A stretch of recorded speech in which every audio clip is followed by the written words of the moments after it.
Okay,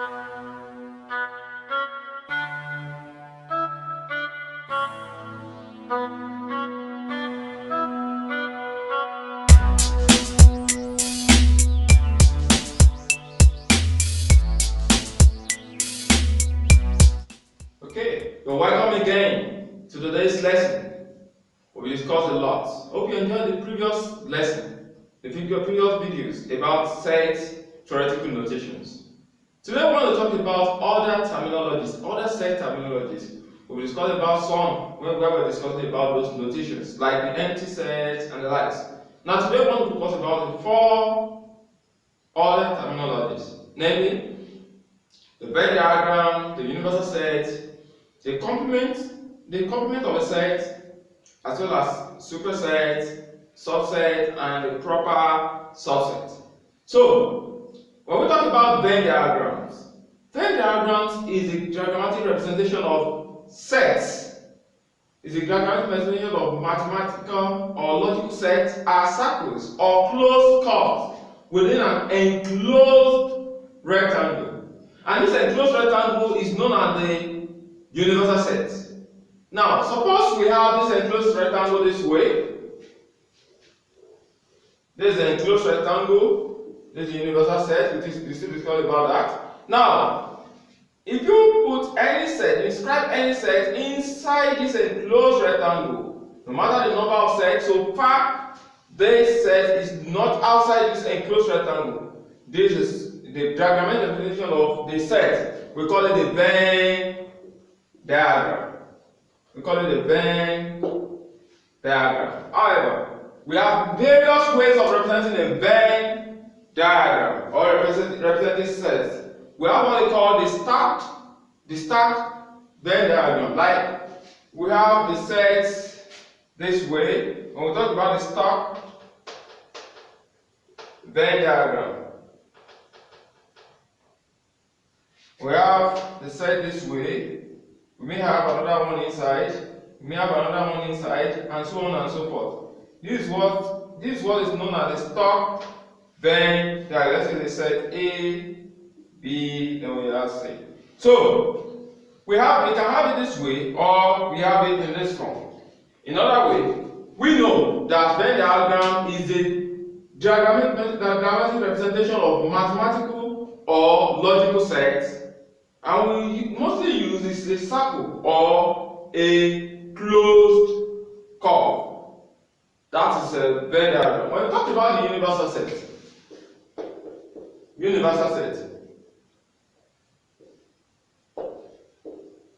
been using this for a while. Well, universal set is a set that contains all objects, including itself. A set that contains all objects or all elements, including itself. It comprises all other sets, but including itself. Now, it is represented, okay? Universal set is a set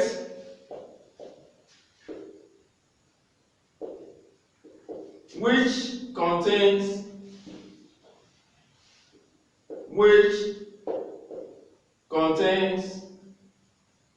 all objects, including itself. Now, it is represented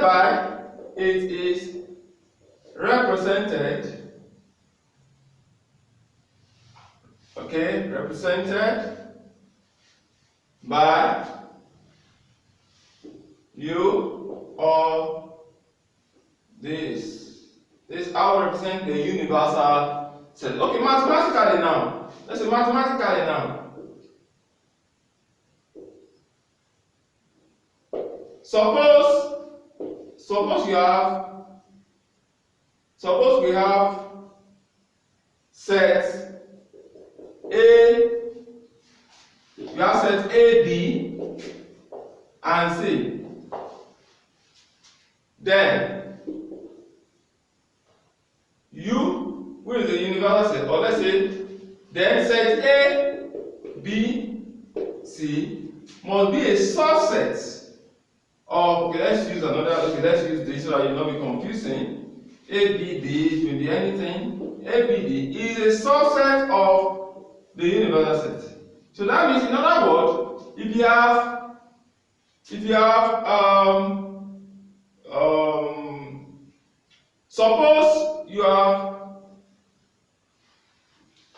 suppose you have X be an element of A, and you have Y be an element of B, and you have Z be an element of D, then both X, Y, and Z is an element of the universal set. So all their elements, all the sets will contain inside the universal set. So, and universal set, like we said, it also contains itself. It contains all the sets, including itself. Now let's talk about the complementary set. We want to talk about the complementary set, or we call it complementation of sets. That's the third one, complementation. Complements.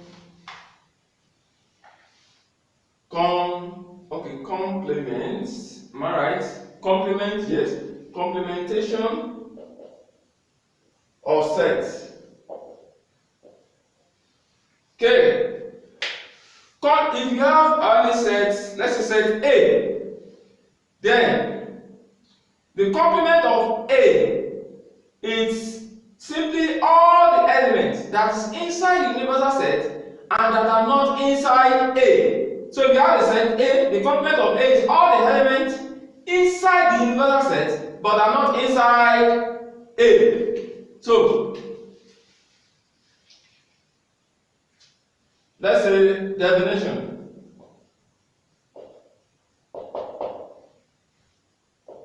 Suppose we have set A, then the complement of A denoted by A or A prime or A to the raised power C is, okay, the complement of A is the set that contains all elements in the universal set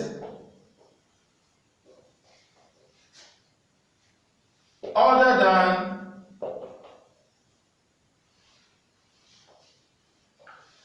than set A. In other words, it can be represented by U minus A. So we can say, in other words, we can say A complement equal to U minus A of. So we can say A complement is equal to the set of all X such that X is an element of the universal set and X is not an element of A. So this is what we call by the complementary of a set. So we just take A as an example of a set. Now let's talk about, for example,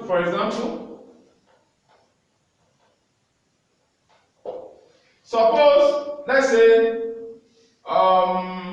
in a set of natural, let's say, in a set of whole numbers, let's say let's say the universal set is a set of whole numbers. Let's say you have U to be equal to 1, 2, 3, from 1 to 10, 4 to 10.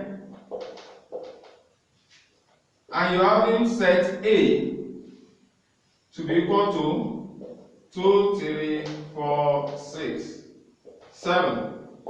In that way, your A complement will now be any element that you can see inside the universal set, but you cannot see in A. Now, the larger representative of the universal set is 1, 2, 3, 4, 5, 6, 7, 8, 9, 10. We just shorten it to this. Now, let's now pick out the element. element that we can see inside the universal set, but we cannot see in A. Another way, we call it U minus A, which is equal to, the first one is 1. Apart from that, we have, there's 2 here, there's 2 here, there's 3 here, there's 3 here, there's 4 here, there's 4 here, 5. We have 5 here, we don't have 5 here. You put 5. We have 6 here, we have 6 here, you don't put 7, we have 7, 8. Then you have 9, you have 10. So, these sets is what they call the complement of set A. Now, let's see another one. Let's see another one.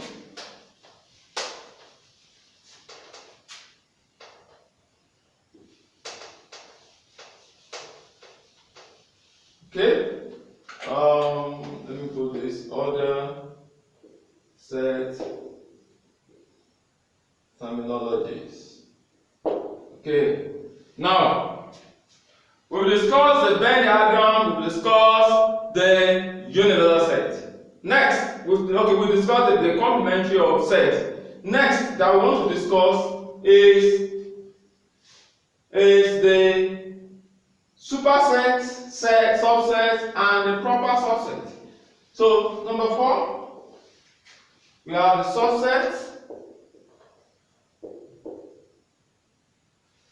subset, proper subset,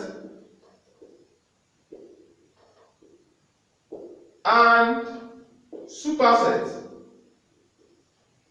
Okay, subset, proper subset, and superset.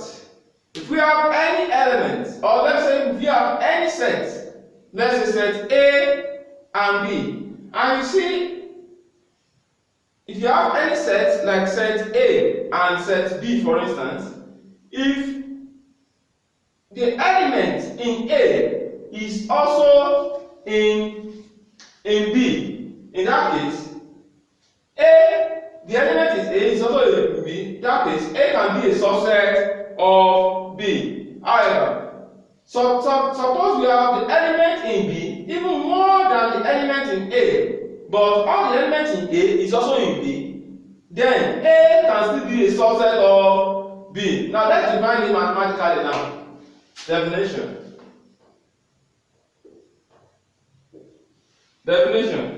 Now we can use anything to denote the set.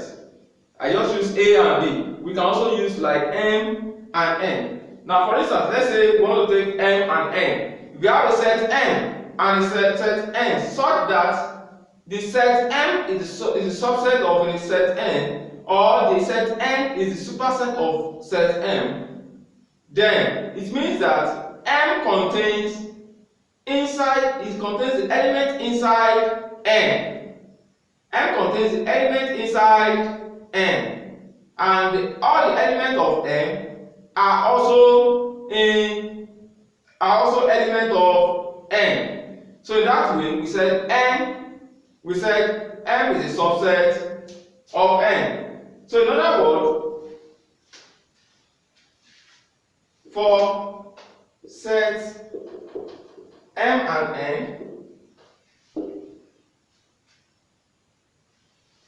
M is said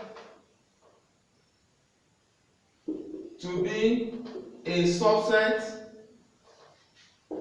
of N, or equivalently, N is the superset of M if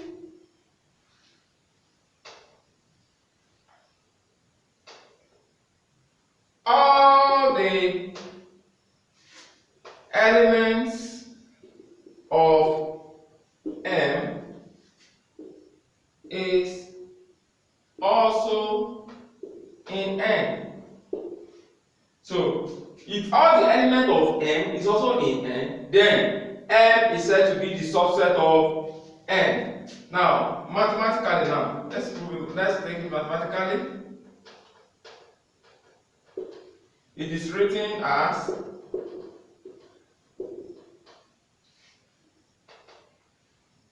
M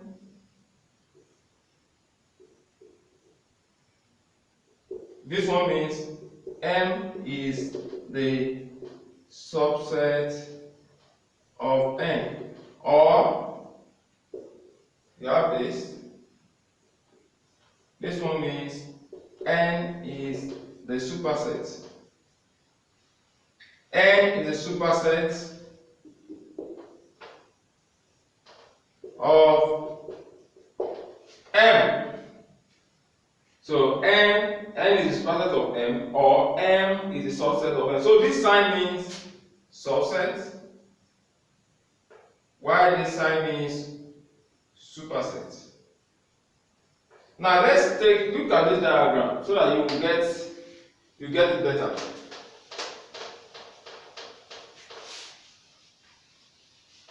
For that set M and N, remember we said M is the subset of N. Now see this diagram and let's see. Suppose we are having these two diagrams. For instance, you have this and you have this. With the definition, this is M and this is N. Now, in other words, M, all the elements, let's say we have any element A, B, C, all these elements is also in N. But we may have another element here. It's possible, but they are not in M. So in that case, M is a subset of N. So sometimes they may be the same. For instance, M and N may be inside one inscribed circle. That means all the elements are the same.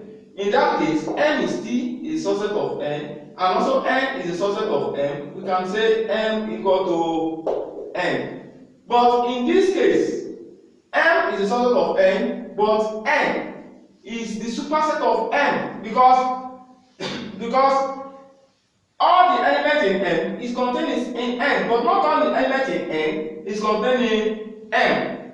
So in that case, M is the subset of N, while N is the superset of M. But this, if you have it this way, in that case, M is the proper subset of N because it doesn't contain all the elements in N. So N still has some element that is not in M. So we use this as to denote proper subset. We use this to denote proper subset. Now, let's take examples. We define the subset, superset, proper subset. Superset means all the elements in M is inside N, but not all the elements in N is inside M. Now, for proper subset, let's say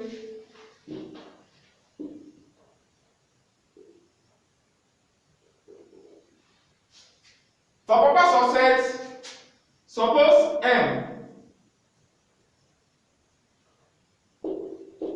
is the proper subset of N.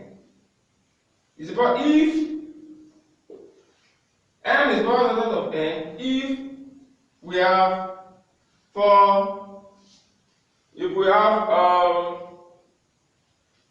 X and Y be an element of M such that only X and Y is an element of, X and Y, okay. So X, Y, Z is an element of N. If you look at this critically, we have two elements present in M, while we have three elements present in N. So we still have this that is present in N, but not in M. In that case, we say M is the proper subset of N, or N is a proper superset of M. So it's just like that. So you can try to prove this again and again. So in that case, like for instance, if this my marker, this cover is a proper subset of this marker. This marker stands for a set, but this cover is like the proper subset of this marker. So if you are talking of this marker, we talked about everything together. But we pull this out. This is like a set. but it doesn't contain. There are some things in this marker that this cover doesn't contain. So in that case, when you put it together, is the set, but this can also start on the set, but it's like a subset to this. Since it contains all the shapes or all the elements in it, therefore is the proper subset of this. However, if you are discussing about these two markers, they are identical. Now, all the things you find in this one is also present in this one. In that case, this can be the subset of this can also be the subset of this. So this is equal to this. It's not a proper subset in that case. So let's move on and do some examples. Let's do some examples. Let's do some examples.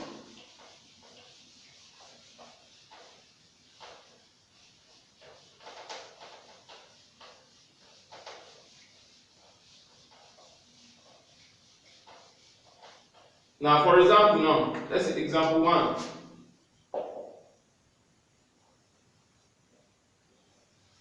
Example 1. Represent the following. Okay, 1. Okay. Example 1. Represent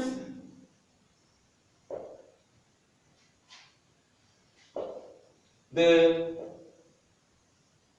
following on the Venn diagram.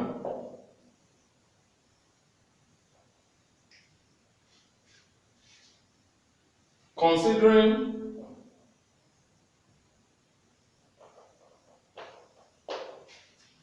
the result in a shaded form. Now, we want to represent the following on a Venn diagram. We want to consider the result on a shaded form. Let's say we are having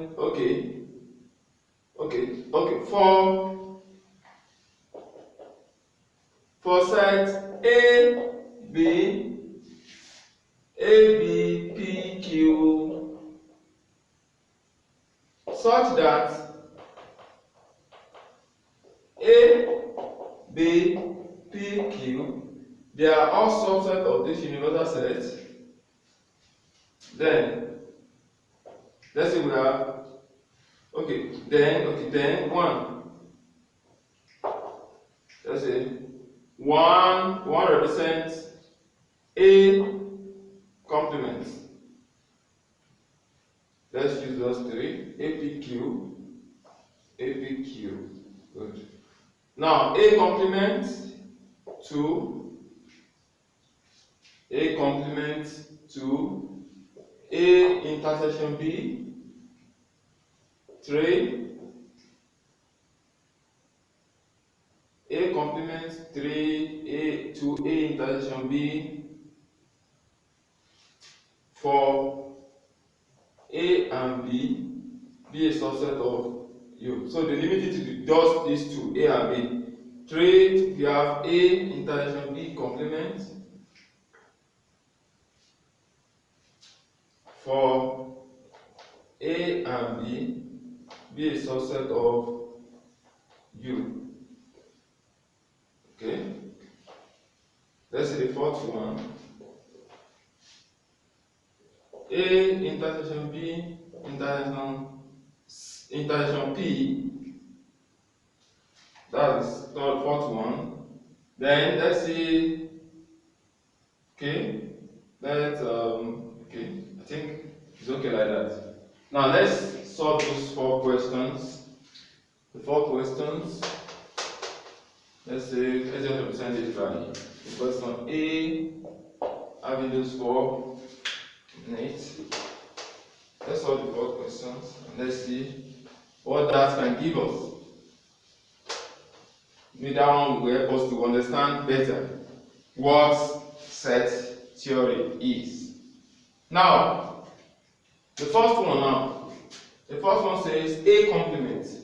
Don't forget, A complement is the same thing as U minus A. In other words, all the elements that that is in universal set that is not in A is the complement of A. Now let's say we have they say we should represent it in the universal set. We have this rectangle.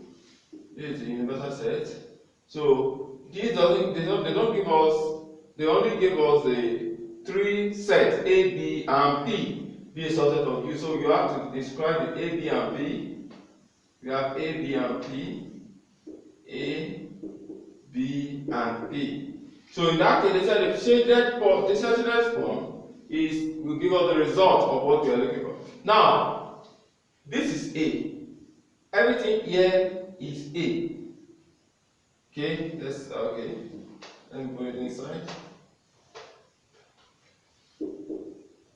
Everything here is A. So anything outside, there are the elements that are not in A. Therefore, in other words, we shade outside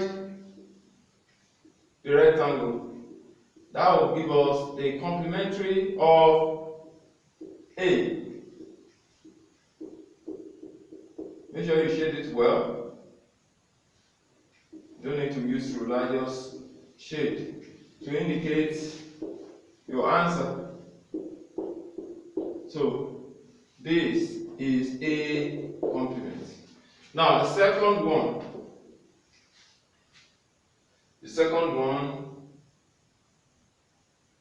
We have A intersection. We have A intersection B.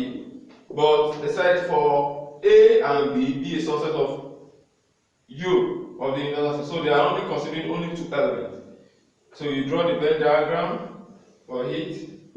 You have the Venn diagram. So you have your A, you have your B. This is A and B is B. Remember, the intersection of the set is the common element. Any element that is common to these two sets is the intersection of the set. Now, looking at it, what is common to them is this. So if you have A like this, you have B. This is the A intersection B. Now let's take the other one. Let's take another one.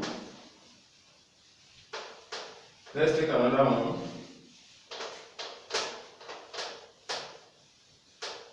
And that is A intersection B intersection B. We have A intersection B intersection B.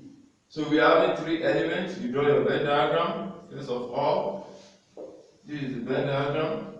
You have your A here, you have your B here, and you have your P. So this is A, this B, and this P. But what is common in the three of them? A intersection B is this place. But intersection P, that means they have three of them have something in common, and then that's this place. Now this is the logic. Now let's talk about the logic of doing it. Logic. For instance, let's take this. For instance, A intersection B. A intersection B. For instance, if you want to do it, you draw the Venn diagram. Let's say you have A and B. What is mentioned? A. You shade A first. Make sure you use, you are using vertical. And B, intersection B, you may use horizontal for B. Since you are dealing with two sets, where the two lines crossed is the answer. In other words, this one will give us something like this. You are having this set and this set. Where does it cross? It meets here. So we are having it this way. So this is your A and this is your B. Evidently, this is your A intersection B. You can try it for the rest. You see that you get it easily. How we're going to represent them in the Venn diagram, considering the shaded portion. Now let's take another example. I want to take another example now. To be the second example. The second example we have B. Now, suppose we are dealing with students of mathematics, let's say in a university. Let's talk about let's say a course in a university. Let's say MTS 101. MTS 101. In MTS 101, let's say in a 101 tutorial group, 50 students studying chemistry, 25 students study biology, while 11 students study chemistry nor biology. Now let's put it down. Now, let's say in MTS 101 tutorial, 50 students study mathematics, 25 students study chemistry, while we have 50 study mathematics, 25 study chemistry. Let's say while 11 students study neither mathematics nor chemistry. Now this is the question. The question now says, 1. We know we've already gotten our figures. Now the question now says, how many students study both chemistry, study both mathematics and chemistry? How many students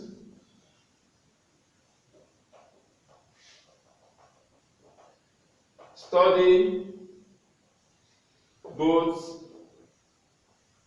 mathematics and chemistry? How many students study both mathematics and chemistry? The second question says, how many students study only mathematics? How many students study only mathematics? Now let's solve.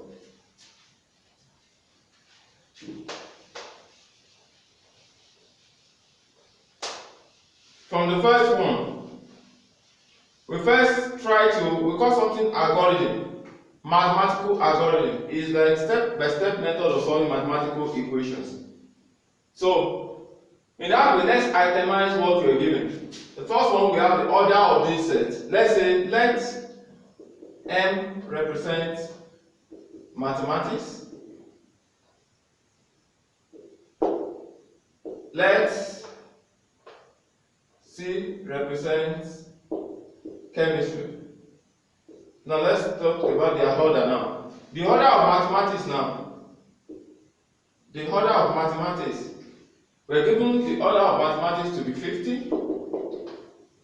Mathematics, all the students that study mathematics 50. Then the order of chemistry is 25. Now we have to represent this in a Venn diagram. No mathematics nor chemistry. The order of mathematics nor chemistry. Mathematics nor chemistry will now be equal to 11. Now suppose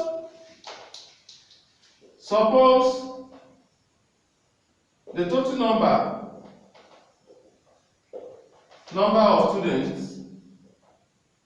of students is, let's say, is 80. Suppose we have 80 total number of students. Now in that case, our universal set will be equal to 80. Our universal set will be equal to 80. The order of the universal set will be equal to 80. So in our Venn diagram, let's represent them in the Venn diagram. We have these two. Now we are having this to be the mathematics. We have this to be the chemistry, and the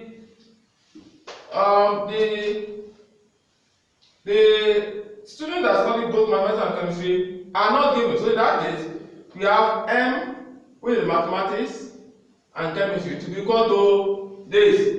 So don't forget this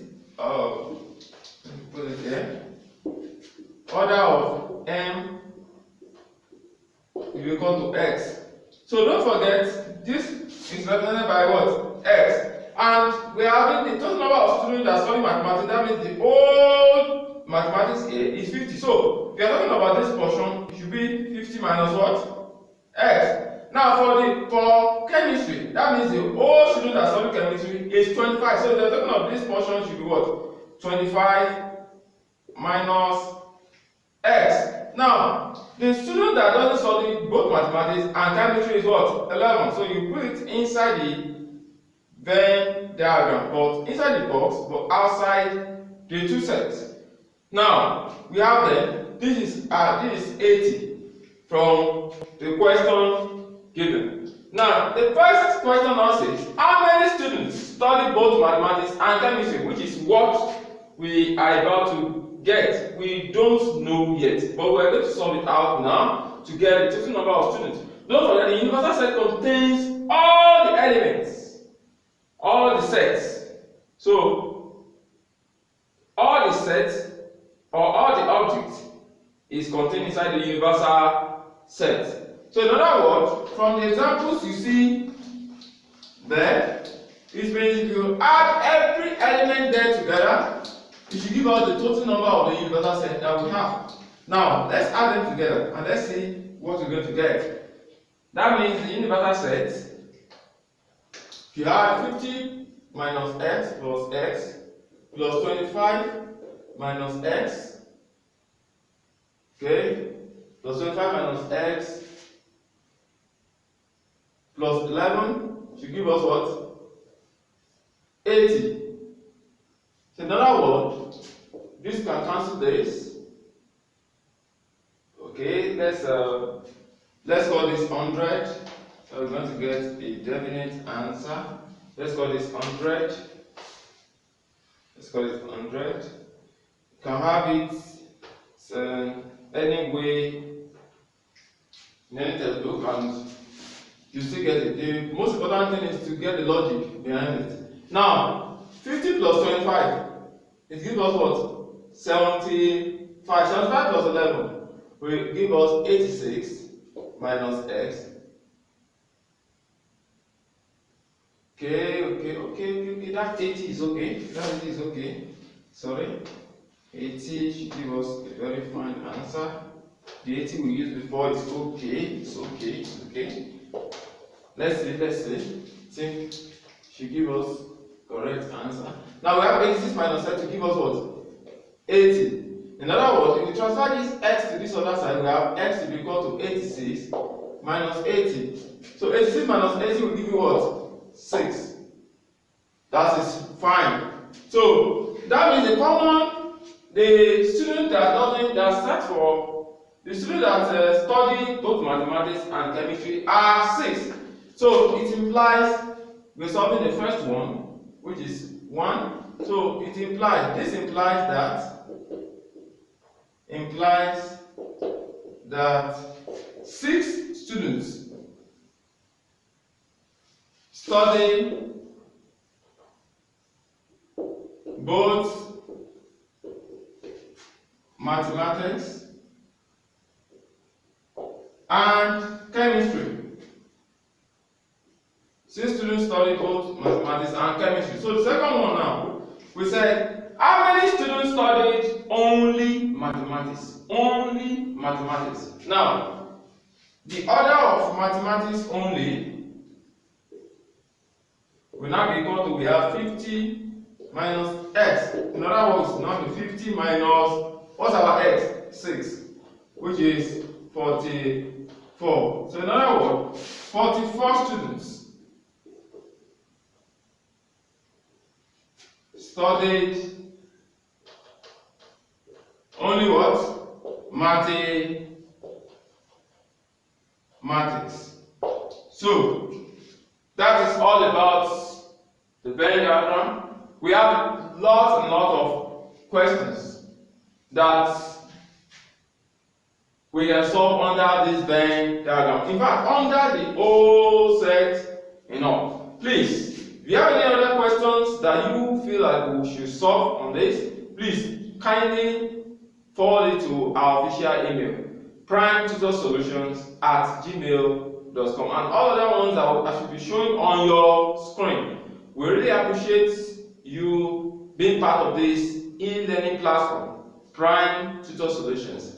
Hope you enjoyed the class, and we hope to see you next time. Thank you so much.